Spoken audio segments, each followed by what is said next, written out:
Good stuff. Reviewing my notes for today. Talking a little louder too. Video 2 of this Monday. Still raining outside. Good for grass and corn though.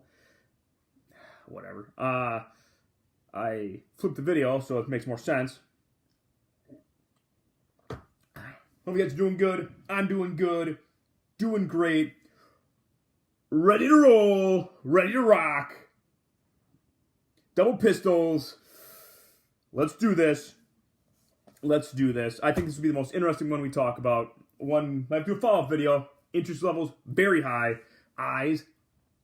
There we go. Locked and loaded. So, last left off, Joseph Stalin, still trash. Berlin blockade blows up in Stalin's face. Berlin airlift, genius combination of logistics and technology. The first salvo of the Cold War is a victory for the United States.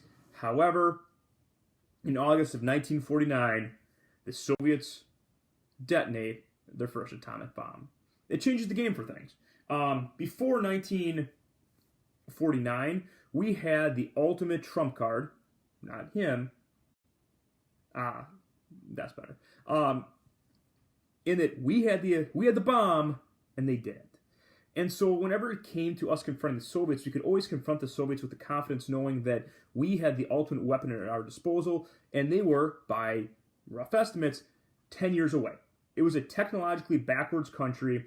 We thought that they had no chance of getting the atomic weapon that would change the balance of power in the Cold War for at least another 10 years. We were wrong about 4 years later. And the question was, how the heck did they get this thing so fast? How did this technologically backwards country get the greatest technology in the world so quickly, even though all our best experts thought they were another 10 years away? And the answer is espionage. And I think this will be the video you guys will enjoy the most. It's also pretty frustrating. But our essential question is, which side do you think had the better intelligence gathering? And the reason is because there's two very different ways they go about this. So, on the Wayback Machine, in 1917, when the Soviets or the Bolsheviks take over Russia, by the 1920s, they understand we're already in war with the westernized countries. And that's one of the big problems, too, the United States has throughout the Cold War, really up until the early 1980s. We don't realize we're in a war against a country that believes that we cannot coexist with each other. And because of that, in the 1920s and 30s, they begin setting up spy rings inside of England and inside of the United States to undermine countries they know are going to be a problem long term. And so you do have to give some credit where credit's due to the Soviets, where they were playing a game 25 years ahead of what we were doing in the United States. It's honestly amazing we're actually able to win the Cold War when you consider the fact that we really didn't know we were fighting them for the first 25 years of this conflict. And so they have a huge advantage and a huge head start on us. So I'm going to give you some different spy rings here, because this is what leads the atomic bomb. The atomic bomb, I almost feel that I don't necessarily need to explain in terms of its impact. Just because once the Soviets get it, our military advantage goes from here to here. And it allows the Soviets to be much more aggressive in different areas of the world. It's one of the things that provokes the Korean War, which will be something we talk about in the next video. Something that kind of dictates the 1950s and 60s. And really, the rest of the Cold War up into the 1980s is impacted by atomic weapons. So those are things we'll talk about throughout, but this is how we get there. So, in the 1930s in England, there's a group called the Cambridge Five. You want to talk about brilliant? Check this out. That the Soviets find 5 Cambridge college students, recruit them into spying for the Soviet Union, and all 5 of those individuals end up rising up to high-ranking members of the British government. So from the 1940s, 50s, and early 60s, you had these 5 individuals giving the Soviet Union basically everything they needed in terms of intelligence on British and many American military plans, tactics, intelligence gatherings, things like that. That gives them a huge strategic advantage over the westernized countries. Another group, so these are 2 American groups, and these 2 more impact for what we're talking about, the Ware Group and the Silver Master Spy Ring. The Weir Group is led by a guy named Whittaker Chambers. Whittaker Chambers is kind of an interesting guy that he spies for the Soviets, and then in 1938 he kind of becomes disillusioned with the Soviet Union, comes back to the United States, and doesn't work as a double agent, but certainly reveals a lot of what's going on in terms of internal spying in the United States in the early 1940s. That's a mouthful. However, the Weir Group, it's a number of individuals who end up working in the U.S. government. That's an influential group, but the more influential group is the Silver Master Spy Ring. It's led by a guy named Henry Dexter White, who was the Assistant Secretary of the Treasury. His job was to get Soviet spies to infiltrate the U.S. government throughout the 1930s and 1940s. He was exceptionally successful at this. There's a point in time where the U.S. Treasury Department is just filled with Soviet agents along with the U.S. State Department. Henry Dexter White is almost the U.S. Vice President to FDR. Can you imagine how different history is if FDR dies in 1944 and the person who replaces him is an actual communist spy? That was an actual possibility at some point in time during the 1940s. That's crazy how close the Soviets actually were to achieving that goal. So you have that spy ring. The ring we're talking about in terms of the atomic bomb are the atomic spies. There's not really one leader, but it just so happened that a lot of these individuals who were working on the atomic bomb or the Manhattan Project in the United States were Soviet sympathizers. Klaus Fuchs is kind of the most famous of the group, or one of the head physicists on the project. But a lot of these individuals were willing to just give the Soviets all of this information for almost nothing. So how does the Soviet Union go from being technologically backwards to getting an atomic bomb in 4 years? It's the atomic spies. Probably the most famous of this group in terms of the United States is Julius and Ethel Rosenberg. They're a couple. They're the ones who organize a lot of the spying. They're in a Jello box. It's actually how they pass this information along.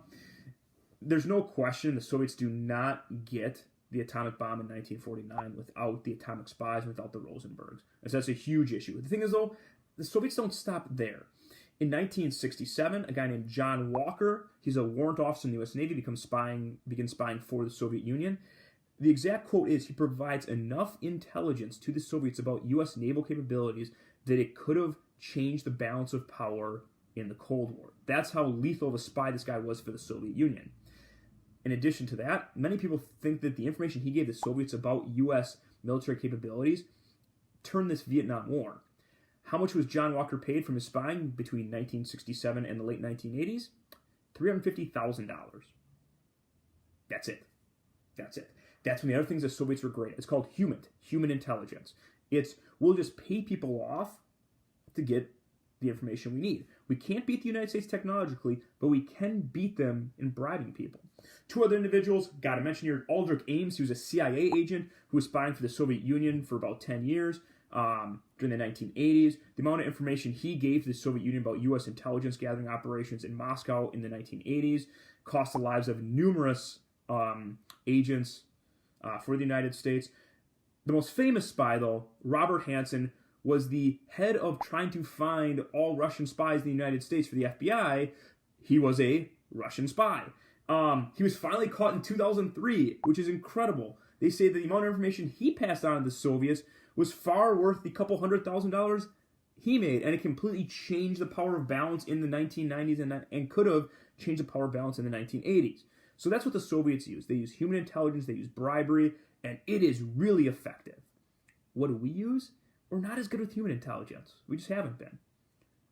We're good with SIGINT intelligence. That's signal intelligence or technology. We have something called the Vienna Project, which between 1940 and 1978, we were tapping into secret Soviet cable, like literally like the airwaves and the cables, getting their messages.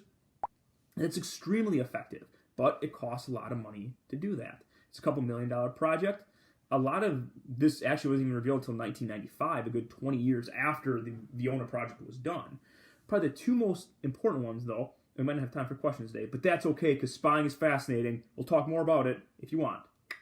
Is the U-2 spy plane from 1957. Lockheed Martin, a guy named Kelly Johnson, very important for this, designed something called the U-2 spy plane. The U-2 spy plane is relatively slow but can fly very high, and it could take images of the Soviet Union from an elevated position. Unfortunately, though, in 1960, Francis Gary Powers, who was flying on a U-2 mission, is shot down. How is he shot down? Spies reveal to the Russians some of the capabilities of the U-2 spy plane and that the mission was going on. That's what they're shot down. So Kelly Johnson, it takes as a personal insult that I can't believe this plane I designed failed when we needed it the most and refused to design another plane. And in 1968, the U.S. government comes back to Kelly Johnson and says, we want you to create another spy plane because that's how we get our intelligence. It's technology. And he says, I'm only going to do it if I can create the best one possible. What does he create? Arguably the perfect spy plane. The SR-71. You guys have probably seen it, called the Blackbird. This thing can fly so high and so fast that even if the Soviets could see it, which they couldn't, but if they could, it would actually outspeed or fly any fighter jets or any missiles. The SR-71 is so effective that it has a 100% success rate. Catch, it costs $34 million to build one of them. And so that's what you have to weigh here when we're talking about the essential question. Which side had the better spying system or the intelligence gathering? Was it the Soviets relying on human intelligence, which was far more cost effective? Or was it the Americans who used technology, which equally effective, cost more, and the intelligence you got was probably a little more accurate because there were actually hard evidence. No questions because we're already at 11 minutes and stuff. So write down the answers there. If you guys want me to do more videos on the spying stuff, I will certainly do 3, 4, 5, 6 videos on this because it's absolutely amazing how advanced the Soviet spying mechanisms were, and then how the United States was always playing catch up on this. The 1980s, 1984 is called the Year of the Spy. It's a fascinating kind of period of time and stuff. I don't want to go too far over here. Okay, quick, one question. Funny question. Do you turn on the camera and walk out to walk back in, Jaden B? That's exactly what I do, Jaden. Okay, you guys have a good rest of your day. Stay safe, wash your hands, drink a lot of coffee, drink a lot of water, do a lot of push-ups, believe in yourself, believe in the country.